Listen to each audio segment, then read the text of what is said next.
wapi? Ziko wapi?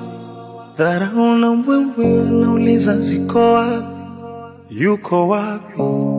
Yuko wapi? Sikilizeni nyinyi wapumbavu.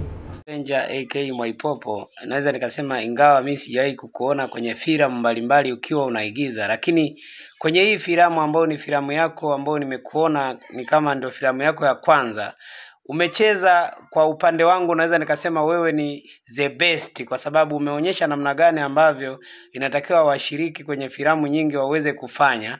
Na naweza nikasema Mwaipopo, Mungu akupe maisha marefu sana, kwa sababu kama ulivyojiita Mwaipopo umefanya ambayo filamu imekuwa nzuri zaidi mpaka tunatamani kuiona muda wote, kwa sababu umekuwa ukicheza kama madifiri wanavyosema, kama wanavyosemaga huyo kwenye michezo unavyokuwa unatangaza. Kiukweli Mwaipopo na kukubali kinyama sana, na Mungu akupe maisha marefu. Hakika wewe ni kijana mwema sana, na jukumu la raia ni kuhakikisha kwanza usalama wa mwenzake, lakini pia jukumu la raia ni kulisaidia